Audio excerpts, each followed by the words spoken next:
প্রিয় অষ্টম শ্রেণীর শিক্ষার্থীরা, আশা করি তোমরা সকলে ভালো আছো। আজকে আমরা শুরু করব ক্লাস 8-এর তথ্য ও যোগাযোগ প্রযুক্তি, যেটা আইসিটি বই, সেই বইটির উপর আমরা আজকে পড়াশোনা শুরু করব। তো এখানে আমরা প্রথমে যদি দেখি, এখানে 5টি মোট অধ্যায় রয়েছে এই বইটিতে। প্রথম অধ্যায়টি রয়েছে তথ্য ও যোগাযোগ প্রযুক্তির গুরুত্ব। দ্বিতীয়তে রয়েছে কম্পিউটার নেটওয়ার্ক। তৃতীয়তে রয়েছে তথ্য ও যোগাযোগ প্রযুক্তির নিরাপদ ও নৈতিক ব্যবহার। চতুর্থ অধ্যায়ে রয়েছে স্প্রেডশিটের ব্যবহার। পঞ্চম অধ্যায়ে রয়েছে শিক্ষা ও দৈনন্দিন জীবনে ইন্টারনেটের ব্যবহার। তো আমরা এই সম্পূর্ণ বইটি পড়ব, কিন্তু একদিনে সম্পূর্ণ বইটি শেষ করা সম্ভব হবে না। আমরা আজকে শুধু পড়ব প্রথম অধ্যায়, তথ্য ও যোগাযোগ প্রযুক্তির গুরুত্ব। তো এই ভিডিওটিতে দেখলে তোমাদের কি সুবিধা, যে তোমরা যে বইটা পড়ো অবশ্যই পড়বে, বই পড়বে, পাশাপাশি নোট যদি সম্ভব হয় নোটও পড়বে। আর যেমন আমরা এই প্রথম একটা অধ্যায়ের ভিডিও বানাচ্ছি, তথ্য ও যোগাযোগ প্রযুক্তির গুরুত্ব। তো এই অধ্যায়টা সম্পূর্ণ আমি রিডিং পড়ব, গুরুত্বপূর্ণ জায়গাগুলো আমি তোমাদেরকে মার্ক করে দেব, এবং পরবর্তীতে যেগুলো থাকবে প্রশ্ন উত্তর, তারপর এমসিকিউ, এগুলো আমরা দেখব। তো আশা করি ভিডিওটি যদি তোমরা একবার দুইবার এভাবে দেখতে থাকো, তাহলে এই অধ্যায়গুলো তোমাদের অনেক সহজ হয়ে যাবে। এবং যেহেতু ভিডিও আকারে বাসাতে অথবা বাসার বাইরে যেখানে থাকো না কেন, তোমরা পড়াশোনাটা চালিয়ে যেতে পারবে। আর ভিডিওতে পড়াটা মনে থাকার সম্ভাবনা সবচাইতে বেশি থাকে। তো আশা করি আমাদের এই পর্বগুলো দ্বারা তোমরা অনেক উপকৃত হবে। তো আজকে আমরা প্রথমে শুরু করব তথ্য ও যোগাযোগ প্রযুক্তির গুরুত্ব, আর সাথে আমি আছি মাহমুদুল হাসান শাহেদ, তোমাদের শিক্ষক অথবা বড় ভাই, যেটাই বলতে পারো, আছি। তো চলো শুরু করি প্রথম অধ্যায়। প্রথম অধ্যায়, তথ্য ও যোগাযোগ প্রযুক্তির গুরুত্ব।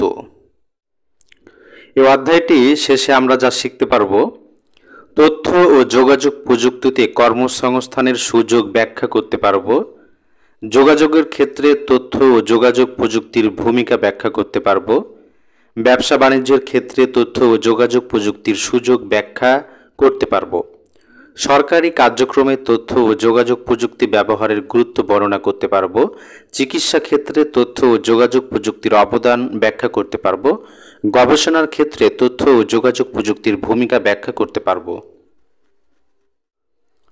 পাঠ 1, তথ্য ও যোগাযোগ প্রযুক্তির গুরুত্ব। নীলিমাদের বাড়িতে আজ ঈদের দিনের মতো আনন্দ, কারণ অনেক দিন পর ঢাকা থেকে নীলিমার বড় ভাই বাড়িতে আসবে। নীলিমা ও হুমায়ুন তাদের বাবা মার 2 সন্তান। ওদের বাড়ি বাংলাদেশের উত্তরের জেলাগুলোর অন্যতম কুড়িগ্রাম জেলার ভুরাঙ্গামারী উপজেলায়। সদর থেকে একটু এগোলেই ওদের বাড়ি। ওদের বাবা জয়নাল মিয়া মধ্যপ্রাচ্যের একটি দেশে চাকরি করেন। নীলিমা এই বছর 8ম শ্রেণীতে উঠেছে। ইতিপূর্বে সে প্রাথমিক শিক্ষা সমাপনী পরীক্ষাতে বৃত্তি পেয়েছিল। তাই ভালো শিক্ষার্থী হিসেবে গ্রামের সবাই নীলিমাকে পছন্দ করে। নীলিমার ভাই হুমায়ুনও ভালো শিক্ষার্থী। যে বছর হুমায়ুন ঢাকায় বাংলাদেশ প্রকৌশল বিশ্ববিদ্যালয়ে বুয়েটে ভর্তি হয়, সে বছর ওদের উপজেলা থেকে সেই একমাত্র শিক্ষার্থী ছিল যে বুয়েটে পড়ার সুযোগ পায়। হুমায়ুন এখন ঢাকার একটি বেসরকারি সফটওয়্যার কোম্পানিতে চাকরি করে। বাড়িতে নীলিমা ও নীলিমার মায়ের সঙ্গে ওদের দাদা ও দাদি থাকেন। হুমায়ুন আসবে জেনে হুমায়ুনের বাবা গতকালই মধ্যপ্রাচ্য থেকে নীলিমার মায়ের মোবাইল ফোনে টাকা পাঠিয়েছেন। কাল দুপুরেই মা বাজারে গিয়ে টাকা নিয়ে এসেছেন, আর সঙ্গে অনেক বাজার। আজ সকাল থেকে মা আর দাদি মিলে রান্না করছে। নীলিমার দাদা পত্রিকায় পড়েছেন যে বিসিএস পরীক্ষার জন্য বিজ্ঞপ্তি দেয়া হয়েছে। এক্ষেত্রে হুমায়ুন যদি বাড়ি আসে, তাহলে সে কিভাবে উক্ত পরীক্ষার জন্য দরখাস্ত করবে, বিষয়টি নিয়ে তিনি চিন্তিত হলেন। সকাল থেকে দাদা নীলিমাকে শুনিয়েছে কেমন করে তিনি নিজের চাকরির জন্য দরখাস্ত করেছিলেন। হেঁটে হেঁটে নদীর ঘাটে যাওয়া, সেখান থেকে নৌকা করে আর পায়ে হেঁটে কুড়িগ্রাম শহরে যাওয়া, সেখানে দরখাস্ত টাইপ করা, তারপর সেটি পাঠানো, কত কাজ। অবশ্য দাদার উৎকণ্ঠা দেখে নীলিমা তেমন ভয় পাচ্ছে না। গতরাতে সে ভাইয়ার কাছ থেকে জেনেছে তাদের বাড়িতে বসেই ভাইয়া ওই আবেদন করতে পারবে। নীলিমা অবশ্য তার দাদাকে একথাও মনে করিয়ে দিয়েছে যে তার প্রাথমিক শিক্ষা সমাপনী পরীক্ষার ফলাফল আনার জন্য দাদাকে কুড়িগ্রাম শহরে যেতে হয়নি। মার মোবাইল ফোনেই পরীক্ষার ফলাফল জেনেছিল। বাড়িতে ঢুকে হুমায়ুন প্রথমেই তার দাদাকে আশ্বস্ত করল যে তার ল্যাপটপ আর মডেমের সাহায্যে ইন্টারনেটে প্রবেশের মাধ্যমে সে বাড়িতে বসেই আবেদনটি করতে পারবে। শুধু তাই নয়, তার ঢাকা ফিরে যাওয়ার ট্রেনের টিকিট কিনতেও কাউকে আর স্টেশনে গিয়ে লাইনে দাঁড়াতে হবে না। রাতে খাওয়া দাওয়ার পর হুমায়ুন তার ল্যাপটপের সঙ্গে মডেমটি লাগিয়ে নিল। তারপর আবেদন প্রক্রিয়াটি সম্পূর্ণ করল। এবার সবাইকে নিয়ে চলে গেল এক নতুন দুনিয়ায়, যেখানে তথ্য ও যোগাযোগ প্রযুক্তির কেমন করে পৃথিবীকে নানাভাবে বদলে দিচ্ছে। পাঠ 2, কর্মসৃজন ও কর্মপ্রাপ্তিতে তথ্য ও যোগাযোগ প্রযুক্তি।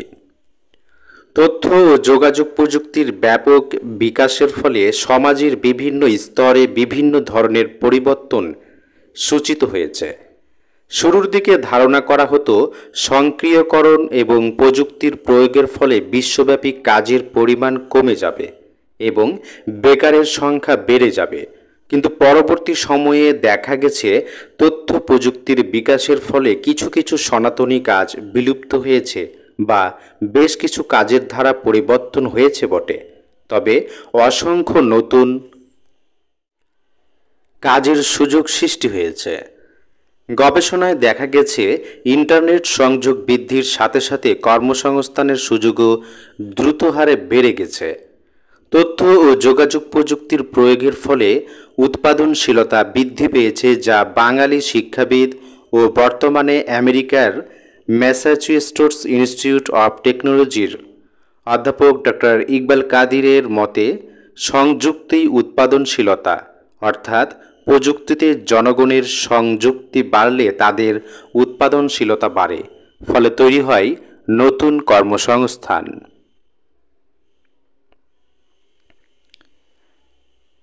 এখানে একটি গুরুত্বপূর্ণ বিষয় রয়েছে। এখানে একজনের নাম আছে অধ্যাপক ডাক্তার ইকবাল কাদির। পরীক্ষায় এটা থাকতে পারে যে অধ্যাপক ডক্টর ইকবাল কাদিরের সংজ্ঞাটি কি সেটি লেখো। তখন এই যে এটি হচ্ছে সংজ্ঞা, সংযুক্তি উৎপাদনশীলতা, অর্থাৎ প্রযুক্তিতে জনগণের সংযুক্তি বাড়লে তাদের উৎপাদনশীলতা বাড়ে, ফলে তৈরি হয় নতুন কর্মসংস্থান। এটি হচ্ছে অধ্যাপক ডাক্তার ইকবাল কাদিরের সংজ্ঞা। এবং এই নামটাও থাকতে পারে ম্যাসাচুসেটস ইনস্টিটিউট অব টেকনোলজির অধ্যাপকের সংজ্ঞাটা কি লেখো, তখন তোমাকে নাম সহ সংজ্ঞাটি লেখা লাগতে পারে। তো এই এতটুক জায়গা গুরুত্বপূর্ণ, এটি নোট করে রাখবা খাতায়, তাহলে সুবিধা হবে পড়ার ক্ষেত্রে। তথ্য প্রযুক্তির ব্যবহারের ফলে একজন কর্মী অনেক বেশি দক্ষ হয়ে ওঠে, ফলে অনেক প্রতিষ্ঠানই স্বল্প কর্মী দিয়ে বেশি কাজ করিয়ে নিতে পারে। উদাহরণ হিসেবে নিচের বিষয়গুলো বিবেচনা করা যেতে পারে। এখন এখানে তোমরা যে পয়েন্টগুলো দেখতে পাচ্ছ, এই পয়েন্টগুলো গুরুত্বপূর্ণ। প্রথম অধ্যায়ে যদি কোনো প্রশ্ন থেকে থাকে, প্রশ্ন এগুলোই হবে। তথ্য প্রযুক্তি ব্যবহারের ফলে একজন কর্মীকে অনেক বেশি কাজ কিভাবে করানো যেতে পারে, তখন তোমাকে এই যে এখানে যে পয়েন্টগুলো দেওয়া আছে, এই পয়েন্টগুলোই উত্তর। তো চলো আমরা একটু দেখে নিই।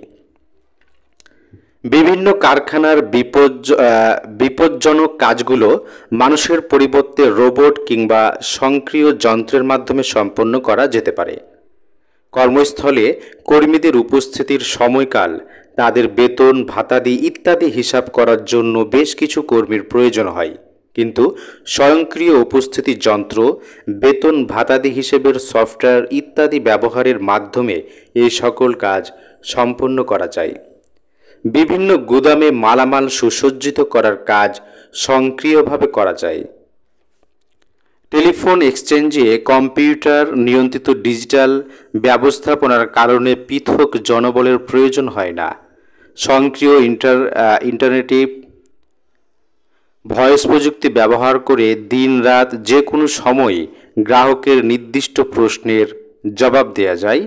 ব্যাংকে এটিএমের মাধ্যমে যে কোনো সময় নগদ অর্থ তোলা যায়।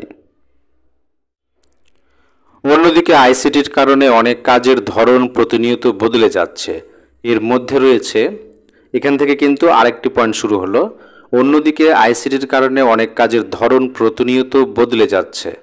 যদি প্রশ্ন আসে এরকম যে আইসিটির কারণে কাজের ধরন, কি কাজের ধরন পরিবর্তন হচ্ছে, কেমন করে ধরন হচ্ছে, তখন উত্তর আবার হবে এতটুকু। তো আমরা একটু পড়ি এখানে কি বলছে। পরিবর্তিত পরিস্থিতিতে কর্মক্ষেত্রে টিকে থাকার জন্য নিজেকে ক্রমাগত দক্ষ করে তুলতে হয়।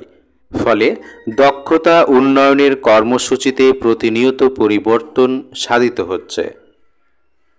কম্পিউটারের সাহায্যে অনেক ধরনের কাজ ঘরে বসে করা সম্ভব হচ্ছে।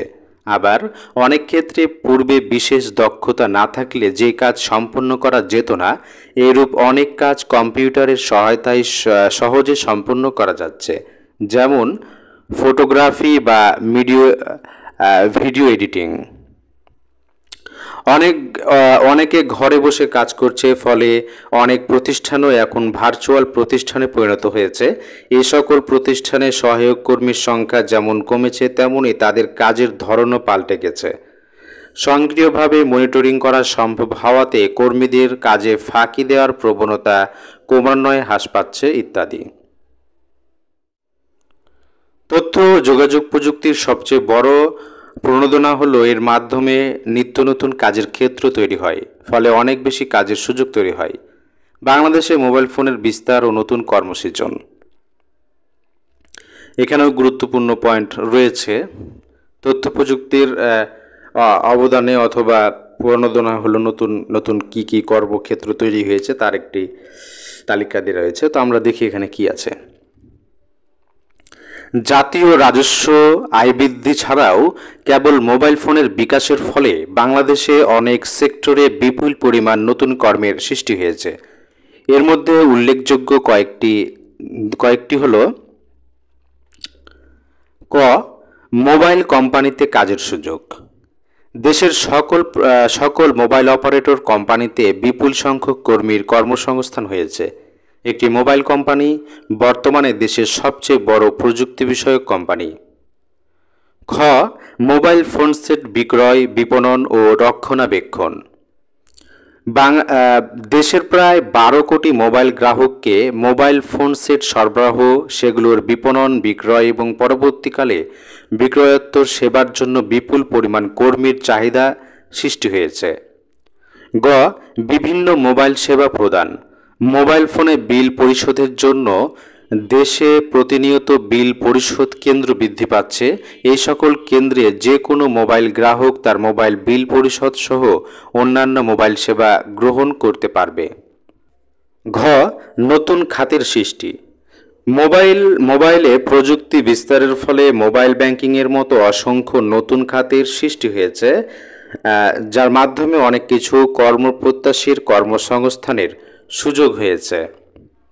তো অষ্টম শ্রেণীর শিক্ষার্থীরা আমি এখন পর্যন্ত 3টি গুরুত্বপূর্ণ পয়েন্টগুলো করে দিয়েছিলাম। তো এগুলোর প্রশ্ন কিন্তু অবশ্যই থাকতে পারে। এগুলো নোট করে রাখা তোমাদের একটি খাতাতে অথবা বইয়ে যদি তোমরা নোট করে রাখো, এই জিনিসগুলো থেকে প্রশ্ন থাকার সম্ভাবনা সবচাইতে বেশি। আর থাকেও, আমরাও পড়াশোনা করে আসছি, এই প্রশ্নগুলোই থাকে যে নতুন কর্মসংস্থান কি সৃষ্টি হলো, এগুলো থাকে। তো চলো আমরা আগাই সামনে। শুধু কর্মসৃজন নয়, কর্মপ্রত্যাশীদের কাজের সুযোগ প্রাপ্তিতেও ইন্টারনেট ও তথ্য প্রযুক্তির বড় ভূমিকা রয়েছে। পূর্বে যে কোনো ধরনের নিয়োগ বিজ্ঞপ্তি সংশ্লিষ্ট দপ্তরের নোটিশ বোর্ড, বড় বড় সরকারি প্রতিষ্ঠানের দেয়ালে সেটে দেওয়া হতো। এছাড়া বড় বড় কোম্পানি বা সরকারি কর্মী নিয়োগের বিজ্ঞপ্তি পত্রপত্রিকায় বিজ্ঞাপন আকারে প্রকাশিত হতো। আইসিটি বিকাশের ফলে বর্তমানে ইন্টারনেট জব সাইট নামে নতুন এক ধরনের সেবা চালু হয়েছে। এই সকল জব সাইটে নিয়োগকারী প্রতিষ্ঠান সরাসরি তাদের বিজ্ঞপ্তি প্রচার করতে পারে। শুধু তাই নয়, নিয়োগকারী প্রতিষ্ঠানসমূহ তাদের ওয়েবসাইট কিংবা ফেসবুকের মতো সামাজিক যোগাযোগ সাইটেও বিনামূল্যে নিয়োগ বিজ্ঞপ্তি প্রকাশ করতে পারে। ফলে কর্মপ্রত্যাশীদের একটি বিরাট অংশ বিষয়টি সম্পর্কে তাৎক্ষণিকভাবে অবগত হতে পারেন। তাছাড়া এইরূপ কোনো সাইটে কর্মপ্রত্যাশীগণ নিজেদের নিবন্ধিত করে রাখতে পারেন। সেই ক্ষেত্রে যে কোনো নতুন কাজের খবর প্রকাশিত হওয়া মাত্রই নিবন্ধিত ব্যক্তি ইমেইল বা এসএমএসের মাধ্যমে এই সম্পর্কে অবহিত হতে পারেন। বাংলাদেশেও এই ধরনের ওয়েবসাইটে চালু আছে, যেমন বিডি জবস, ক্যারিয়ার জেড.com বিডি ইত্যাদি।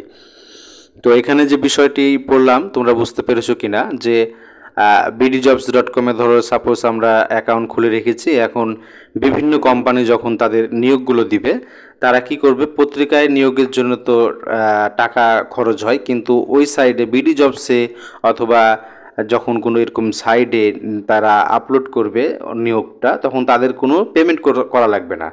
এবং এই সাইটে যারা রেজিস্ট্রেশন করে থাকবে, সাপোজ আমরা সাধারণ মানুষ যখন এরা রেজিস্ট্রেশন করে থাকবো, এই সাইটের পক্ষ থেকে আমাদের ইমেইলে নিয়োগ চলে আসবে অথবা মোবাইল ফোনের এসএমএসের মাধ্যমে চলে আসবে।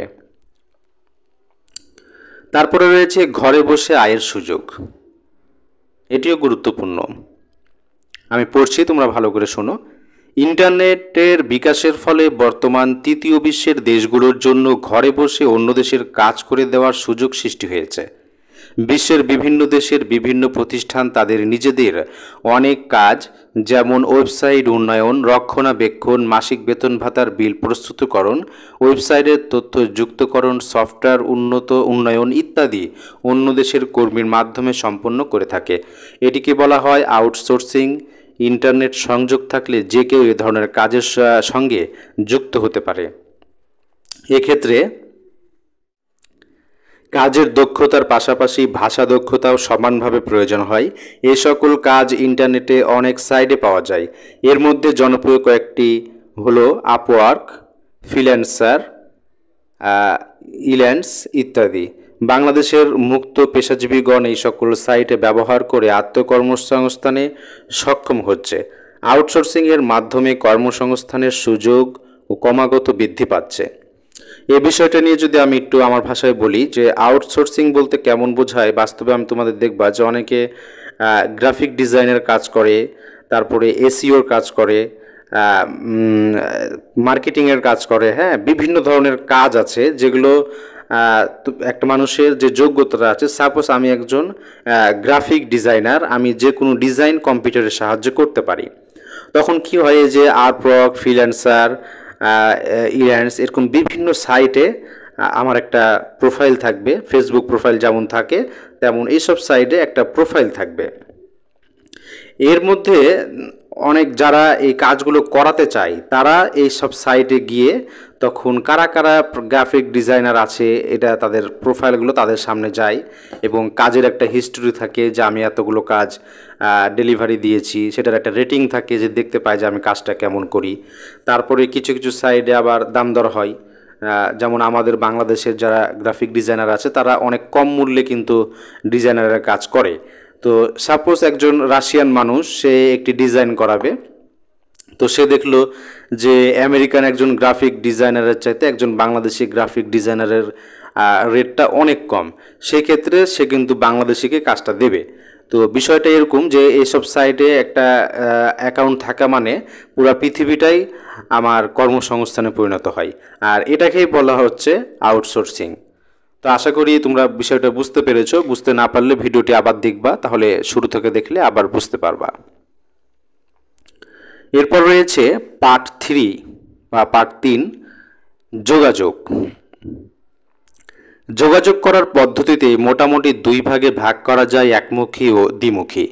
যখন একজন ব্যক্তি বা একটি প্রতিষ্ঠান অনেকের সাথে যোগাযোগ করে সেই পদ্ধতিটি হলো একমুখী, ইংরেজিতে যাকে বলে ব্রডকাস্ট। রেডিও টেলিভিশন তার সবচেয়ে সহজ উদাহরণ, যেখানে রেডিও বা টিভি স্টেশন থেকে সবার জন্য অনুষ্ঠান প্রচার করা হয়। যাদের জন্য অনুষ্ঠান প্রচার করা হয় তারা কিন্তু পাল্টা যোগাযোগ করতে পারে না। কোনো কোনো লাইভ অনুষ্ঠানে দর্শক বা শ্রোতাদের অবশ্য ফোন করে যোগাযোগের সুযোগ দেওয়া হয়, সেখানে লক্ষ লক্ষ শ্রোতাদের মধ্যে দুই একজন যোগাযোগ করতে পারে। কাজেই এটি আসলে একমুখী ব্রডকাস্ট থেকেই যায়। প্রক্রিয়াভেদে যোগাযোগের বিভিন্ন রকম হতে পারে, মৌখিক, লিখিত, অমৌখিক এবং অনেক সময় সংকেতের সাহায্যেও যোগাযোগ করা যায়। একটি বিষয় নোট করে রাখি, যদি প্রশ্ন থাকে এরকম যে একমুখী যোগাযোগগুলো লেখো অথবা একমুখী যোগাযোগ কি, তখন কিন্তু এই টিভি অথবা রেডিওর কথাই আসবে। 1971 সালের 15ই আগস্ট দিবাগত রাত 2:15 প্রচণ্ড বিস্ফোরণের শব্দে পুরো চট্টগ্রাম বন্দর কেঁপে উঠেছিল। সে রাতে মুক্তিযোদ্ধা নৌকমান্ডারের একটি দল পাকিস্তানি সেনাবাহিনীর সতর্ক পাহারা ফাঁকি দিয়ে বন্দরের অসংখ্য জাহাজে মাইন লাগিয়ে ডুবিয়ে দিয়েছিল। জাহাজগুলো ডুবে বন্দরে ঢোকার রাস্তা বন্ধ হয়ে গিয়েছিল, তাই তখন দেশি বিদেশি কোনো জাহাজই আর আসতে পারছিল না। মুক্তিযুদ্ধের এটি ছিল অনেক বীরত্বপূর্ণ একটি অভিযান। কিন্তু তোমরা কি জানো নৌ কমান্ডার এই দুঃসাহসিক দলটিকে সে অভিযানের দিনক্ষণটি কেমন করে জানানো হয়েছিল? তাদের সাথে যেহেতু যোগাযোগের কোনো উপায় ছিল না, তাই মুক্তিযোদ্ধাদের অনুরোধে আকাশবাণী রেডিও থেকে 13ই আগস্ট বেজে ওঠে বিখ্যাত গায়ক পঙ্কজ মল্লিকের গাওয়া একটি গান, আমি তোমায় যত শুনেছিলাম গান। সেই গানটি ছিল একটি সংকেত। সেটি শুনে নৌ কমান্ডাররা বুঝতে পেরেছিল তাদের এখন আঘাত হানার সময় এসেছে। এতদিন পরে তোমাদের কাছে ঘটনাটি অবিশ্বাস্য মনে হতে পারে। রেডিও বা টেলিভিশনের মাধ্যমে অনেক দূরেও তথ্য পাঠানো যায়। তথ্য প্রযুক্তির যুগান্তকারী উন্নয়নের জন্য আজকাল রেডিও বা টেলিভিশনের অনুষ্ঠানেও একটি বিশাল পরিবর্তন হয়েছে।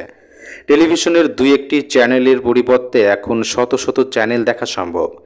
বাংলাদেশে বসে একজন সারা পৃথিবীর অনেক টেলিভিশন চ্যানেল দেখতে পারে। শুধু যে আমরা অসংখ্য চ্যানেল দেখতে পারি তা নয়, সারা পৃথিবীর যে কোনো প্রান্তে ঘটে যাওয়া গুরুত্বপূর্ণ ঘটনাগুলো কিছুক্ষণের মধ্যেই চ্যানেলগুলো দেখাতে পারে। ব্রডকাস্ট পদ্ধতি যোগাযোগের আরও উদাহরণ হচ্ছে খবরের কাগজ এবং ম্যাগাজিন। তোমরা কি জানো যতই দিন যাচ্ছে ততই অনলাইন পত্রিকা বৃদ্ধি পাচ্ছে, যা দেখার জন্য শুধু যে কম্পিউটার লাগে তা নয়, স্মার্ট মোবাইল ফোনেও দেখা সম্ভব। এখানে দুটি পিকচার দেওয়া রয়েছে। প্রথমটা যদি দেখি তো দ্য নিউ ইয়র্ক টাইমস, এটি একটি পত্রিকা। এটা নিচে লেখা আছে কি, পৃথিবী বিখ্যাত নিউ ইয়র্ক টাইমসের অনলাইন ভার্সন মাসে 3 কোটি মানুষ পড়ে থাকে। অর্থাৎ কত সুযোগ, আমি যদি এটা অনলাইনে পড়ে থাকি তাহলে আমাকে পত্রিকাটা কিনা লাগছে না, অথচ আমি সব খবরই পাচ্ছি।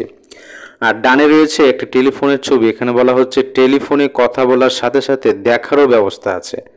মানে আগে তো টেলিফোনে শুধু কথা বলা হতো, কিন্তু এই টেলিফোনের সাথে দেখো একটি ডিসপ্লে এবং ডিসপ্লের উপরে ছোট্ট একটি ক্যামেরা লাগানো।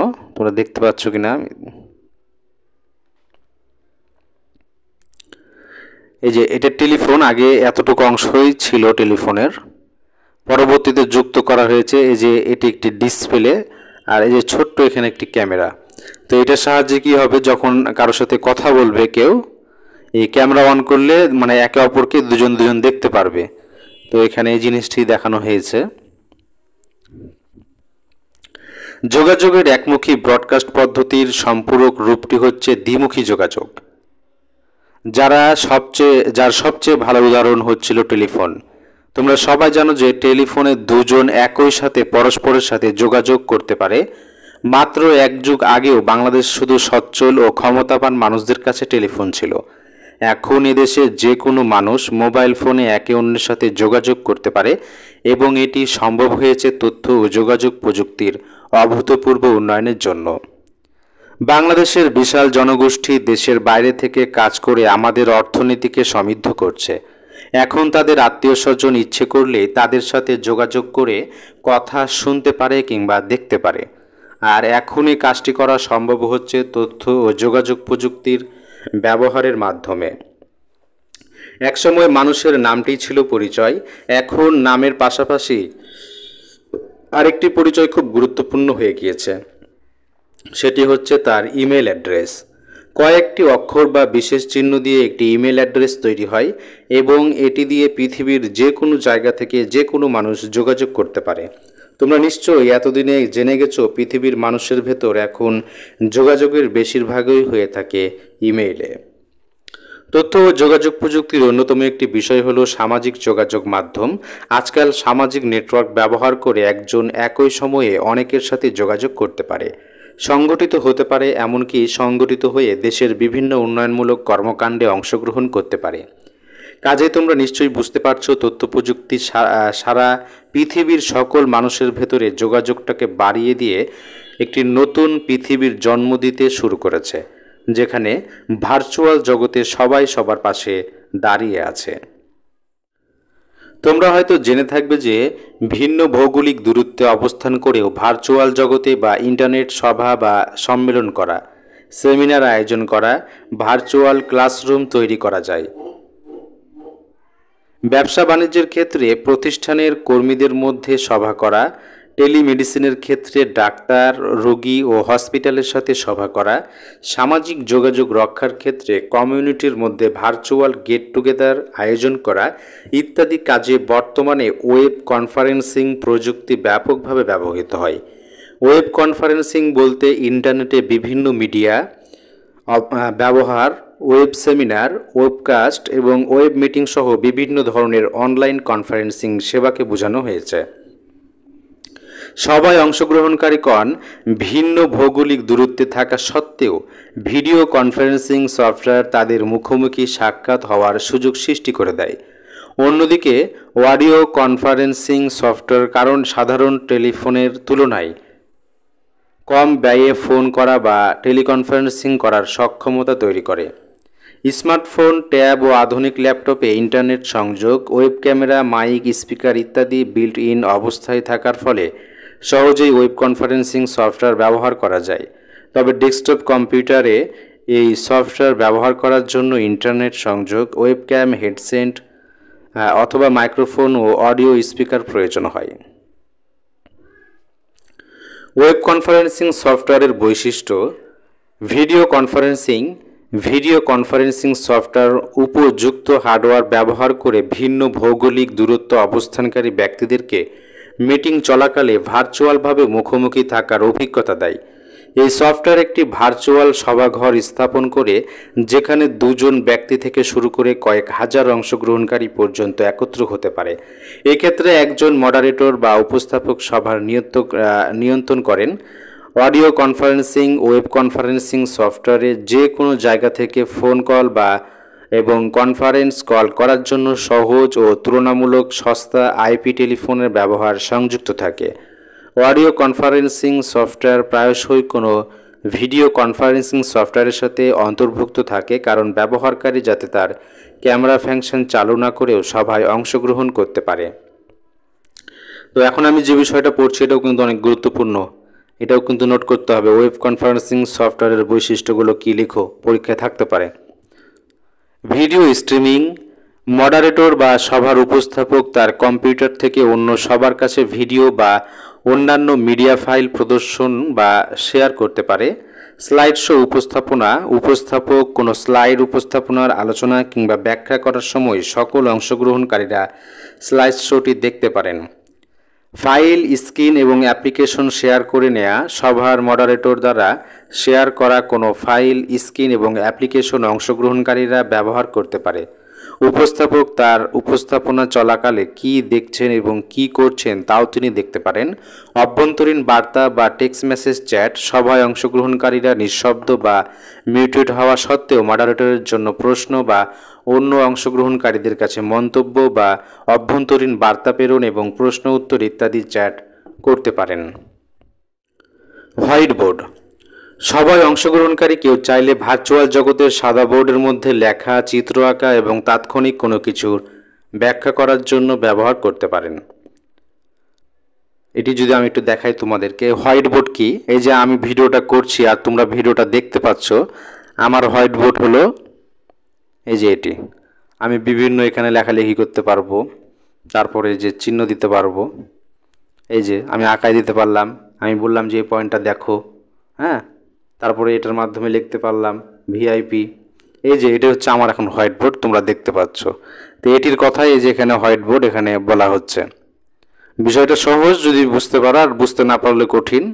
তো এখানে যতগুলো বৈশিষ্ট্য এখন পর্যন্ত আমি পড়লাম এগুলো কিন্তু আমাদের ওই যে আমরা জুমে যখন মিটিংগুলো করি সবগুলো সুযোগ সুবিধার মধ্যে থাকে, জুম অথবা ক্লাসরুম আরও এরকম যতগুলো মিটিং করার সাইট আছে, এবং সেই বৈশিষ্ট্যগুলোই কিন্তু এখানে বলা হচ্ছে। তো এই সফটওয়্যারগুলোর ভিডিও যদি তোমরা দেখতে পারো তাও বুঝতে পারবা, আর এই জিনিসটা যদি একবারে বুঝতে না পারো 2বার 3বার 4বার যতবার হয় দেখবা, কারণ এই বিষয়টা খুবই গুরুত্বপূর্ণ। বেশিরভাগই এটার প্রশ্ন থাকতে পারে, যেহেতু বর্তমানে এই ভিডিও কনফারেন্সিংয়ের মাধ্যমে বিভিন্ন অফিস পরিচালিত হচ্ছে। তারপরে কোভিড-19 সময় আমরা স্কুল কলেজের ক্লাসগুলোও এইভাবে করেছি। তারপর নতুন নতুন এখন অনলাইন কিছু স্কুল তৈরি হচ্ছে, যারা এই অনলাইনে বসে বাসায় বসে বসে বিভিন্ন ট্রেনিং করাচ্ছে। তো এগুলো আস্তে আস্তে আরও বিস্তার হচ্ছে এবং ভবিষ্যতে আরও হবে। তো বিষয়টা যেহেতু অগ্রগামী একটি বিষয়, প্রশ্নের সম্ভাবনা সবচাইতে বেশি। তফসিলযুক্ত সভা এবং ক্যালেন্ডার একীকরণ।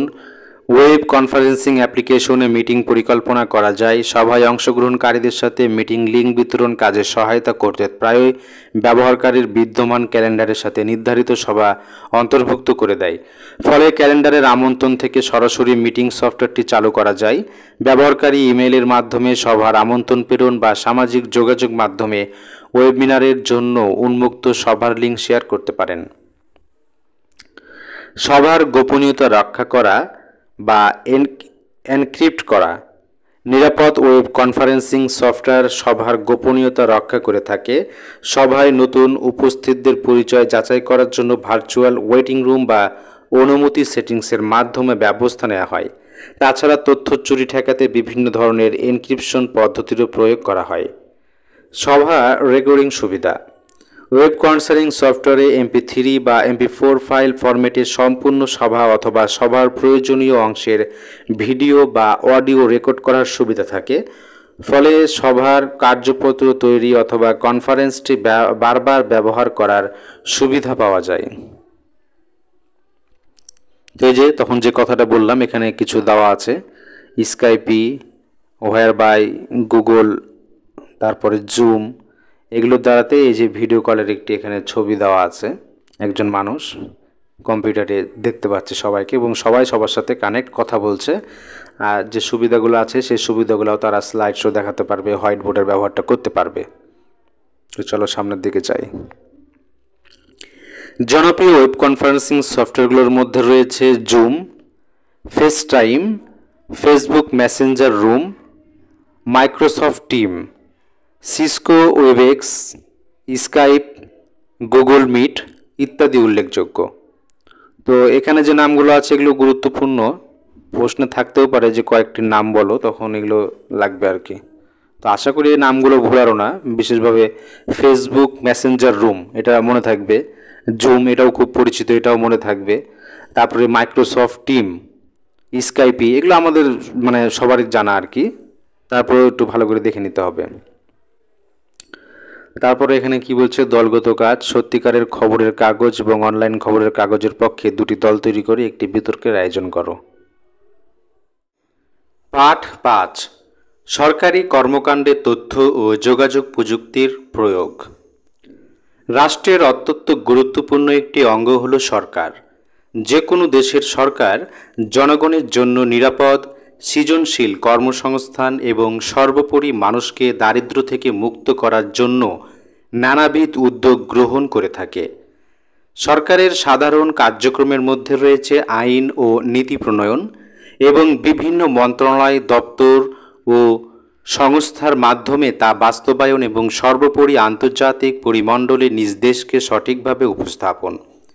এই সকল কর্মকাণ্ড বাস্তবায়নের জন্য সরকার দেশের মধ্যে কর ও শুল্ক আদায়, বিদেশ থেকে অনুদান ও ঋণের মাধ্যমে অর্থ সংগ্রহ করে এবং বিভিন্ন সংস্থার মাধ্যমে পরিকল্পনাসমূহ বাস্তবায়ন করে।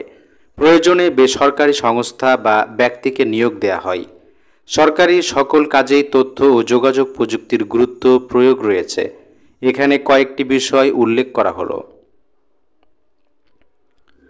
সরকারি তথ্যাদি প্রকাশ। ইন্টারনেটের বিকাশের আগে সরকারি বিভিন্ন তথ্য যেমন নিয়োগ বিজ্ঞপ্তি, দরপত্র প্রকাশ, বিভিন্ন প্রকার আদেশ ইত্যাদি সংশ্লিষ্ট দপ্তরের নোটিশ বোর্ড এবং কখনো কখনো বিভিন্ন সংবাদপত্রে প্রকাশিত হতো। ফলে সর্বসাধারণের পক্ষে সরকারের বিভিন্ন দিক নির্দেশনা কিংবা নিয়মকানুন জানা সম্ভব হতো না। বর্তমানে ওয়েবসাইট বা পোর্টালের মাধ্যমে এই সকল তথ্য সরাসরি জনগণের কাছে পৌঁছে দেওয়া যায়। উল্লেখ, বাংলাদেশ সরকারের জাতীয় ওয়েব পোর্টাল ঠিকানা হলো bangladesh.government.bd। এটি গুরুত্বপূর্ণ প্রশ্ন থাকতে পারে, বাংলাদেশের জাতীয় ওয়েব পোর্টালের ঠিকানা কি? তখন এটা লিখতে হবে www.bangladesh.gov, মানে গভর্নমেন্টের সংক্ষিপ্ত রূপ gov.bd। আইন ও নীতিমালা প্রণয়ন ও সংশোধন। বিভিন্ন বিষয়ে সরকারের নীতিমালা, আইন ইত্যাদি প্রণয়ন এবং সংশোধনের ক্ষেত্রে ইন্টারনেটের মাধ্যমে বর্তমানে সংশ্লিষ্ট দপ্তর জনগণের মতামত গ্রহণ করতে পারে। এছাড়া কল সেন্টারের মাধ্যমে জনগণের যে অংশই ইমেইলে অভ্যস্ত নয় তাদের মতামতও নেওয়া যায়। বিশেষ বিশেষ দিবস বা ঘটনা সম্পর্কে প্রচার। সরকার মোবাইল ফোনের মাধ্যমে জনগণের এক বিরাট অংশকে সরাসরি কোনো বার্তা পৌঁছাতে পারে। বাংলাদেশে প্রায় 12 কোটি লোকের কাছে মোবাইল ফোন রয়েছে। সরকারি কোনো গুরুত্বপূর্ণ ঘোষণা মোবাইল ফোনের খুদে বার্তার শর্ট মেসেজ সার্ভিস SMS বা খুদে বার্তার মাধ্যমে সরাসরি ওই সকল ব্যক্তির কাছে পৌঁছে দেওয়া যায়। দোরগোড়ায় সরকারি সেবা। সরকারি কর্মকাণ্ডে আইসিটির সবচেয়ে উদ্ভাবনী ও কুশলী প্রয়োগ হল জনগণের কাছে নাগরিক সেবা পৌঁছে দেয়া। মোবাইল ফোন, রেডিও, টেলিভিশন এবং ইন্টারনেটের মাধ্যমে নাগরিক সেবাসমূহ সরাসরি নাগরিকের দোরগোড়ায় এবং কোনো কোনো ক্ষেত্রে তার হাতের মুঠোয় পৌঁছে দেওয়া যায়। উন্নত দেশগুলোতে এর মাধ্যমে জনগণ ঘরে বসেই পাসপোর্ট প্রাপ্তি, আয়কর প্রদান, বিশ্ববিদ্যালয়ে ভর্তি, সরকারি কোষাগারে অর্থ প্রদান প্রভৃতি কাজ নিমিষেই সম্পন্ন করতে পারে। আমাদের দেশেও বর্তমানে অনেক নাগরিক সেবা খুব সহজেই পাওয়া যায়। এর মধ্যে উল্লেখযোগ্য হল ই-পর্চা। জমি জমার বিভিন্ন রেকর্ড সংগ্রহের জন্য পূর্বে অনেক হয়রানি হতো। বাংলাদেশে বর্তমানে দেশের 64টি জেলায় ই-সেবা কেন্দ্র থেকে তা সহজেই সংগ্রহ করা যায়। এজন্য অনলাইনে আবেদন করে আবেদনকারী জমি জমা সংক্রান্ত বিভিন্ন দলিলের সত্যায়িত অনুলিপি সংগ্রহ করতে পারে। এর ফলে জনগণ খুব সহজে সেবা পাচ্ছেন। অন্যদিকে সেবা প্রদানের সময় তথ্যাদি ডিজিটালকৃত হয়ে যাচ্ছে, ফলে ভবিষ্যতে তথ্য প্রাপ্তির পথ সহজ হচ্ছে। ইবুক। সকল পাঠ্যপুস্তক অনলাইনে সহজে প্রাপ্তির জন্য সরকারিভাবে একটি ইবুক প্ল্যাটফর্ম তৈরি করা হয়েছে, www.ebook.government.bd। এতে বিভিন্ন শ্রেণীর পাঠ্যপুস্তক ও সহায়ক পুস্তক রয়েছে। ই-পুরজি। চিনিকলের পুরজি ইক্ষু সরবরাহের অনুমতিপত্র স্বয়ংক্রিয়করণ করা হয়েছে এবং বর্তমানে মোবাইল ফোনে কৃষকরা তাদের পুরজি পাচ্ছে। ফলে এই সংক্রান্ত হয়রানির অবসান হওয়ার পাশাপাশি কৃষকও তাদের ইক্ষু সরবরাহ উন্নত করতে পেরেছেন। পাবলিক পরীক্ষার ফলাফল প্রকাশ। বর্তমান দেশের সকল পাবলিক পরীক্ষার ফলাফল অনলাইনে এবং মোবাইল ফোনের মাধ্যমে প্রকাশ করা হচ্ছে। স্বাস্থ্যসেবা। জনগণের কাছে স্বাস্থ্যসেবা পৌঁছে দেওয়ার জন্য দেশের অনেক স্থানে টেলিমেডিসিন সেবা কেন্দ্র গড়ে তোলা হয়েছে। এছাড়া সরকারি হাসপাতালসমূহের ব্যবস্থাপনা সম্পর্কে মোবাইল ফোনে বা SMS এর অভিযোগ পাঠানোর ব্যবস্থা নেওয়া হয়েছে। এর ফলে স্বাস্থ্যখাতে ইতিবাচক পরিবর্তন লক্ষ্য করা যায়। অনলাইনে আয়কর রিটার্ন প্রস্তুতকরণ। ঘরে বসে এখন আয়করদাতা তাদের আয়করের হিসাব করতে পারেন এবং রিটার্ন তৈরি ও দাখিল করতে পারেন। টাকা স্থানান্তর। Postal cash card, mobile banking, electronic money transfer system ইত্যাদির মাধ্যমে বর্তমানে এক স্থান থেকে অন্য স্থানে অর্থ প্রেরণ সহজ ও দ্রুত হয়েছে। এছাড়া ইন্টারনেট ও অনলাইন ব্যাংকিংয়ের মাধ্যমে সহজে টাকা স্থানান্তরিত করা যায়। পরিষেবার বিল পরিশোধ। নাগরিক সুবিধার একটি বড় অংশ হল বিদ্যুৎ, পানি কিংবা গ্যাস সরবরাহ। এই সকল সেবার বিল পরিশোধ করতে পূর্বে গ্রাহকদের অনেক ভোগান্তি হতো। বর্তমানে অনলাইনে বা মোবাইল ফোনের মাধ্যমে এই সকল বিল পরিশোধ করা যায়। পরিবহন। বর্তমান অনলাইনে বা মোবাইল ফোনে ট্রেন, বাস বা বিমানের টিকিট সংগ্রহ করা যায়। Online registration. সরকারি কর্মকাণ্ডে আইসিটি প্রয়োগের মাধ্যমে সরকারি সেবার মান উন্নয়নের উদাহরণ হিসেবে Bangladesh registrar of joint stock কোম্পানির সক্রিয়করণের একটি উদাহরণ দেওয়া হলো। ব্যবসার উদ্দেশ্যে যখন কোনো কোম্পানি বা ফার্ম গঠন করা হয় তখন সেটিকে সরকারি কোনো প্রতিষ্ঠানে নিবন্ধিত হতে হয়। বাংলাদেশে নিবন্ধনের এরকম একটি প্রতিষ্ঠান হলো registrar of joint stock companies and firms. ভোর না হতে সেখানে লাইন তিল ধারণের জায়গা নেই, গ্রাহকের ভিড়, বিভিন্ন ধরনের দালালদের অত্যাচার ইত্যাদি ছিল এই প্রতিষ্ঠানের এক সময়কার চিত্র। আইসিটির প্রয়োগের ফলে বর্তমান সেখানকার চিত্র সম্পূর্ণ পাল্টে গেছে। Registrar of joint stock company and ফার্মসের ওয়েবসাইট www.roc.gov.bd থেকে এখন অনেক কাজ সম্পূর্ণ করা যায়।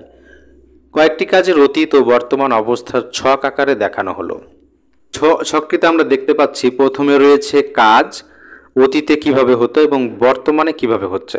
আমরা দেখি নামের ছাড়পত্র। এই কাজটি করার জন্য কমপক্ষে আগে 7 দিন লাগতো, এখন অনলাইনে 30 মিনিটে সেটি হয়ে যাচ্ছে। তারপর রয়েছে নিবন্ধন, কমপক্ষে 30 দিন অর্থাৎ 1 মাস সময় নিত, এখন লাগে 4 দিন।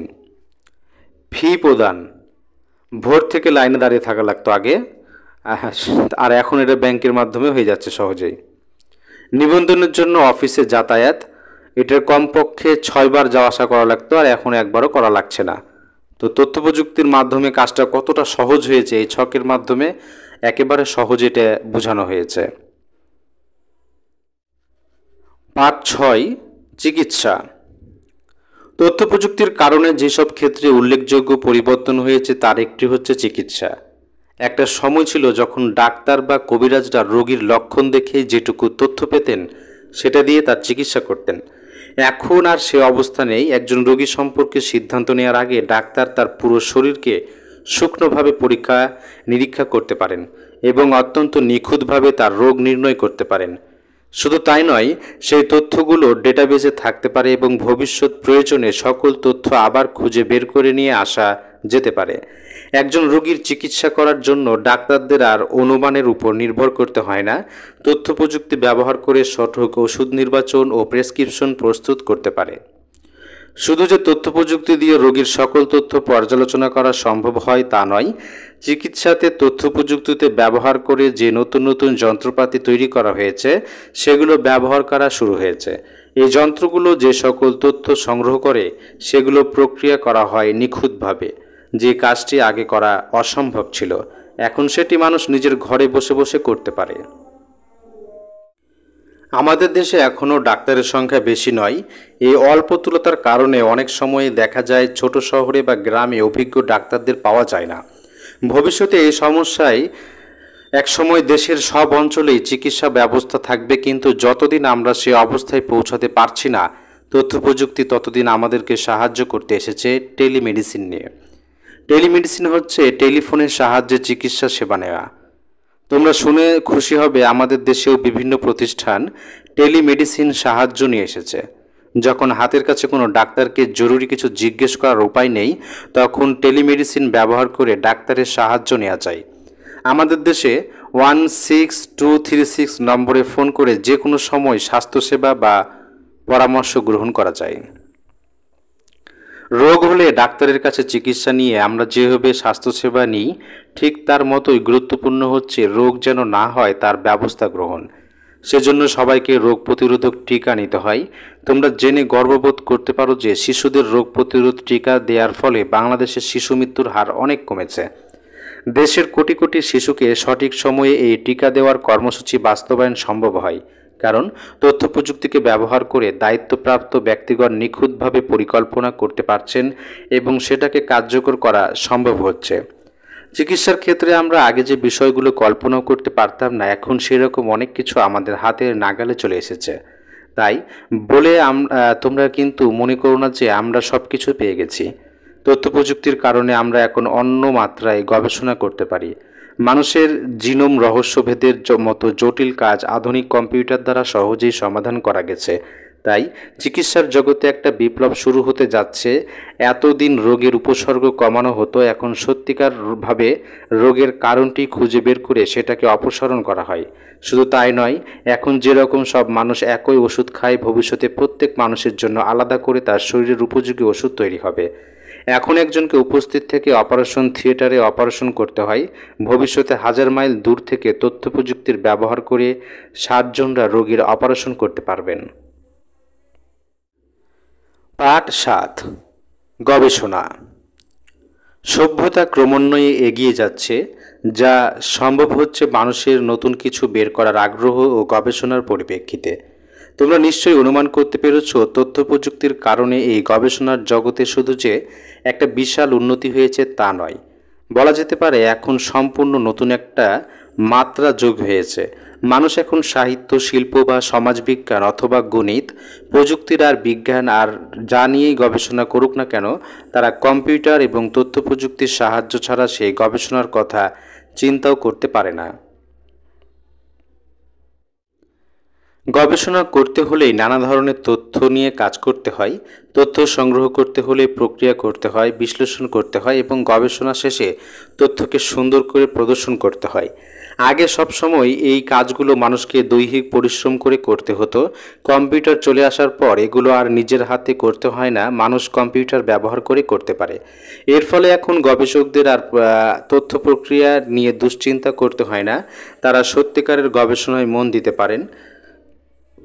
তোমরা জেনে খুশি হবে, শিল্প, সাহিত্য, সমাজবিজ্ঞান, অর্থনীতি এরকম সব বিষয়ে এদেশের গবেষকরা অনেক চমৎকার গবেষণা করে থাকেন এবং তারা সবাই তাদের গবেষণায় কম্পিউটার ব্যবহার করেন। বিজ্ঞান আর প্রযুক্তি বিষয়ে গবেষণাতেও কম্পিউটার এবং তথ্য প্রযুক্তির অনেক গুরুত্বপূর্ণ ভূমিকা রাখে। এই গবেষণামূলকে প্রধান দুই ভাগে ভাগ করা যায়, সেগুলো হচ্ছে তাত্ত্বিক এবং ব্যবহারিক। তাত্ত্বিক গবেষণাতে গবেষকরা একটা বিষয়ে তাত্ত্বিক অংশটুকু নিয়ে চিন্তা ভাবনা করে এবং সেজন্য তাদেরকে কম্পিউটারের উপর নির্ভর করতে হয়। গবেষণার কাজটুকু ঠিকভাবে অগ্রসর হচ্ছে কিনা সেটা দেখার জন্য তাদেরকে তথ্যের সাথে মিলিয়ে দেখতে হয় এবং এই জন্য বিশাল ডেটাবেস বা তথ্য ভাণ্ডারের সাথে যোগাযোগ রাখতে হয়। তথ্য প্রযুক্তিকে ব্যবহার করতে হয়। ল্যাবরেটরিতে ব্যবহারিক গবেষণা করতে হয়, নানা রকম যন্ত্র ব্যবহার করে যেখানে পরীক্ষা নিরীক্ষা করা হয়। ল্যাবরেটরির নতুন নতুন যন্ত্রপাতি তৈরি করা বা পরিচালনা করা কিংবা ব্যবহার করার জন্য বিজ্ঞানীরা সবসময় কম্পিউটারকে ব্যবহার করেন। মোটামুটি অবধারিতভাবে বলে দেওয়া যায়, একটি যন্ত্র থেকে তথ্য নিয়ে সেটা প্রক্রিয়া করার সব সময় কম্পিউটার ব্যবহার করা হয়। কম্পিউটার বলতে আমাদের চোখের সামনে যে ছবিটি ভেসে ওঠে, আজকাল তার চাইতেও অনেক ছোট কম্পিউটার তৈরি হয়েছে। কম্পিউটারের মতো কাজ করতে পারে সেই রকম ছোট ছোট micro controller, FPGA, field programmable gate array, PLA, programmable logic array ইত্যাদি তৈরি হয়েছে। যন্ত্রের ভেতর সেগুলো বসিয়ে দিয়ে যন্ত্রগুলোকে অনেক সক্রিয় করে গবেষণার পুরো কাজটি অনেক সহজ করে দেওয়া হয়। ব্যবহারিক গবেষণাতে নেটওয়ার্ক ব্যবহার করা যায় বলে বিজ্ঞানের অনেক গবেষণাতে আজকাল বিজ্ঞানীদের আর ল্যাবরেটরিতে বসে থাকতে হয় না, তারা অনেক দূর থেকে পরীক্ষাটি নিয়ন্ত্রণ করতে পারেন। এই পদ্ধতিটি ভাইরাল ল্যাবরেটরির আওতায় পড়ে, সেখানে সত্যিকার ল্যাবরেটরির ন্যায় পরীক্ষা নিরীক্ষা করা সম্ভব। এ ধরনের ভার্চুয়াল ল্যাবরেটরির উদাহরণ যেমন www.softpedia.com। পরীক্ষা নিরীক্ষার জন্য যে শুধু প্রচলিত কম্পিউটার ব্যবহার করা হয় তা নয়, অনেক সময় বিজ্ঞানীরা আরও শক্তিশালী বিশেষায়িত কম্পিউটার ব্যবহার করে থাকেন। তো প্রিয় বন্ধুরা, আজকে আমরা প্রথম অধ্যায়টি পড়ে শেষ করলাম। আশা করি তোমাদের ভিডিওটি ভালো লেগেছে। তো ভিডিওটি তোমরা যদি বারবার দেখো তাহলে অনেকটাই পড়াশোনা এগিয়ে থাকবে, আমার এটা বিশ্বাস। তো কেমন পড়াশোনা করলে, ভিডিওটি কেমন দেখলে তার একটা পরীক্ষা নেওয়া যাক। এখানে কিছু প্রশ্ন রয়েছে, প্রশ্নগুলো আমি বলবো এবং তোমরা কমেন্টে অবশ্যই লিখবা, তাহলে সঠিক উত্তরটা আমরা বুঝতে পারবো এবং এটাও বুঝতে পারবো যে ভিডিওটি দ্বারা তোমরা কতটা উপকৃত হলে। তো 1 নম্বর প্রশ্নটা দেখি, কোনটি আবিষ্কারের ফলে ঘরে বসে অফিসের কাজ করার সম্ভাবনা সৃষ্টি হয়েছে? ক, কম্পিউটার, খ, ইন্টারনেট, গ, মোবাইল ফোন, ঘ, অপটিক্যাল ফাইবার। তো এটার প্রশ্নটির উত্তর কি হবে অবশ্যই তোমরা কমেন্টে লিখো, এখনই লিখো, তাহলে বুঝতে পারবো পড়াশোনা কেমন করলে। তারপরে 2 নম্বর প্রশ্নে বলা হচ্ছে কোনটি আউটসোর্সিংয়ের কাজের জন্য ব্যবহৃত ওয়েবসাইট নয়। প্রশ্নগুলো আগে ভালোভাবে বুঝবা। এখানে বলছে কোনটি আউটসোর্সিংয়ের কাজের জন্য ব্যবহৃত ওয়েবসাইট নয়। তারপরে ক নম্বরে রয়েছে www.upwork.com, খ নম্বরে রয়েছে www.elance.com, গ নম্বরে রয়েছে www.guru.com এবং 4 নম্বরে রয়েছে www.বিক্রয়.com। তো আমি পড়িয়েছি এই বিষয়টা এবং নোটও করেছিলাম ওই সময়, আমার মনে আছে, তোমরা দেখো উত্তরটা পারো কিনা। 3 নম্বর প্রশ্ন রয়েছে কোনটির মাধ্যমে 1971 সালের মুক্তিযুদ্ধে বেশিরভাগ সময় যোগাযোগ করা হয়েছিল। ক রেডিও, খ টেলিভিশন, গ কম্পিউটার, ঘ ল্যান্ডফোন। 4 নম্বরে রয়েছে সরকারি কাজে তথ্য যোগাযোগ প্রযুক্তির ব্যবহারের ফলে সাধারণ মানুষের তথ্য জানার সুযোগ সৃষ্টি করবে, সরকারি সেবার মান উন্নয়ন হবে, সরকারি কাজে জনগণের অংশগ্রহণ নিশ্চিত হবে। নিচের কোনটি সঠিক? 3টি কি 2টি কি 1টি? এটা অবশ্যই উত্তরে জানাও। তারপরে এখানে রয়েছে নিচের অনুচ্ছেদটি পড়ে 5 এবং 6 নম্বর প্রশ্নের উত্তর দাও। মনে করো রায়হান আজ থেকে 50 বছর পরে বান্দরবনে বেড়াতে গিয়ে অসুস্থ হয়ে গেল। সে সাথে থাকা ফোনে ঢাকায় চিকিৎসকের সাথে যোগাযোগ করলে তিনি রায়হানকে দ্রুত হাসপাতালে যেতে বলেন। পরে হাসপাতালের রোবট সার্জনের সাহায্য নিয়ে রায়হানের হার্টে সফল অপারেশন করেন। প্রশ্ন এখন, রায়হান অসুস্থ হতো না জিনোম প্রযুক্তির সাহায্যে তার রোগের কারণ আগে অপসারণ করলে, বান্দরবন বেড়াতে না গেলে, তার শরীরের উপযোগী ওষুধ তৈরি করে খেয়ে নিলে। এখানে কোনটি সঠিক এটি জানাবা, 1টি কি 2টি কি 3টি যেখানে দেওয়া আছে। তারপর 6 নম্বরে রায়হানের দ্রুত অপারেশনের নিচের কোন প্রযুক্তিটির ভূমিকা প্রধান? Computer, robot, ICT, internet. এগুলো সামাজিক জ্ঞান, কোনটির মাধ্যমে আসলে কোনটি ছাড়া সম্ভব নয় এটা এখানে বোঝাতে হবে। 7 নম্বরে রয়েছে ঢাকায় বসবাসকারী সুমন তার বোনের বিয়ের জন্য দিনাজপুর হতে পোলাওয়ের চাল কিনতে চায়, এজন্য তথ্য ও যোগাযোগ প্রযুক্তির ব্যবহার করে কিভাবে সে পোলাওয়ের চাল কিনতে পারে। 8 নম্বর প্রশ্ন, কি করে 1000 মাইল দূরে থেকেও অসুস্থ রোগীর জটিল অপারেশন করা যায়, ব্যাখ্যা করো। 9 প্রযুক্তিতে জনগণের সংযুক্তি বাড়লে তাদের উৎপাদনশীলতা বাড়ে, ব্যাখ্যা করো। তো এই প্রশ্নগুলো এখনও যদি তোমার কাছে অজানা মনে হয়ে থাকে, এই প্রশ্নগুলো দেখার পরও তোমার কাছে যদি মনে হয় যে উত্তরগুলো আমি জানি না, তাহলে আমার পরামর্শ ভিডিওটি আরও একবার দেখো এবং বই খুলে বইগুলো একটু একবার দেখো, নাড়াচাড়া করো এবং প্রশ্নগুলোর উত্তর বই থেকে খুঁজে বাড়ার চেষ্টা করো, তাহলে বুঝতে অনেক সুবিধা হবে। এবং আজকে এখানেই আমি বিদায় নিব, যেহেতু প্রথম অধ্যায়ের ক্লাস, এর পরের অধ্যায়ে আমরা দ্বিতীয় অধ্যায়ের ক্লাসটা নিব। তো সেখানেও তোমরা অবশ্যই থাকবে, অংশগ্রহণ করবে এবং ভিডিওগুলো দেখবে। আর আজকে এখানে বিদায় নিচ্ছি। আশা করি ভিডিওটি তোমাদের ভালোই লেগেছে। ভালো লেগে থাকলে অবশ্যই ভিডিওতে একটি লাইক দেবে এবং কমেন্ট করে তোমার মতামত জানাতে পারবে। আর ভিডিওটি তোমাদের সহপাঠীদের কাছে বেশি বেশি শেয়ার করবে। আজকে বিদায় নিচ্ছি। ভালো থাকো, সুস্থ থাকো এবং পড়াশোনায় মনোযোগী হও। আল্লাহ হাফেজ।